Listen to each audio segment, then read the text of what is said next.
दोस्तों, आजकल हमारे देश में आरक्षण के विरुद्ध में जो आवाजें उठ रही हैं, उनमें एक तर्क दिया जाता है कि अगर -40 मार्क्स पाने वाले विद्यार्थी को डॉक्टर बना दिया जाएगा तो क्या ये मरीजों के जीवन के साथ खिलवाड़ नहीं है? क्या ये योग्यता के साथ खिलवाड़ नहीं है? तो ये बात कहाँ से आती है? हुआ ये था कि नीट पीजी 2025 की जो परीक्षा कराई गई थी, नीट पीजी की परीक्षाएं हमारे देश में जो मेडिकल इंस्टीट्यूट्स हैं, जिनमें दाखिला लेना डॉक्टर बनने की पहली सीढ़ी होती है, इनमें एडमिशंस लेने के लिए नीट पीजी की परीक्षाएं कराई जाती। तो जो पिछले साल नीट पीजी 2025 की परीक्षाएं कराई गई थी, फर्स्ट राउंड में जो कट ऑफ डिसाइड किया गया था वो जनरल के लिए 276 मार्क्स और जो आरक्षित वर्ग होता है SC ST और OBC उसके 235 मार्क्स। लेकिन जब काउंसलिंग की प्रक्रिया हुई, काउंसलिंग क्या होता है कि कैंडिडेट के प्रेफरेंस और अवेलेबल सीट्स के आधार पर उनको कॉलेज में सीट्स अलॉट करी जाती है, उनको कॉलेज में एडमिशन दिया जाता है। तो 2 राउंड की काउंसलिंग प्रक्रिया के बाद भी 20,000 से ज्यादा सीटें हमारे मेडिकल इंस्टीट्यूट्स में वैकेंट रह गई थी। तो जब ये देखा गया कि 2 राउंड की प्रक्रिया के बाद भी अभी इतनी ज्यादा सीटें वैकेंट हैं, तो इनके कट ऑफ को गिरा दिया गया। जनरल कैटेगरी के कट ऑफ 276 से 103 कर दिए गए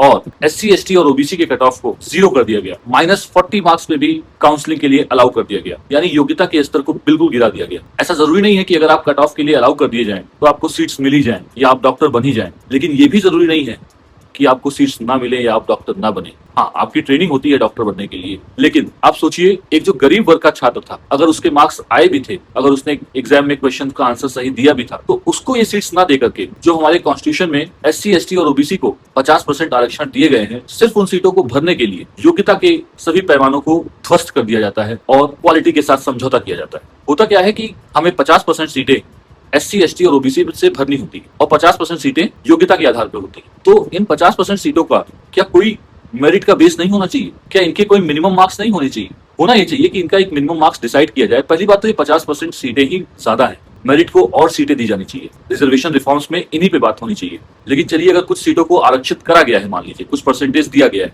तो क्या उनके minimum cut off marks decide नहीं होने चाहिए? और अगर मान लीजिए मिनिमम कट ऑफ मार्क्स को क्वालिफाई करने के बाद भी SC ST OBC नहीं मिलते, तो क्या उनको टोटली मेरिट बेस्ड नहीं कर देना चाहिए? ऐसा करने पर हमारे कोर्ट्स में PIL दायर हो जाते हैं। कहा जाता है कॉन्स्टिट्यूशन के साथ खिलवाड़ किया जा रहा है और नेताओं के वोट बैंक पर असर पड़ता है।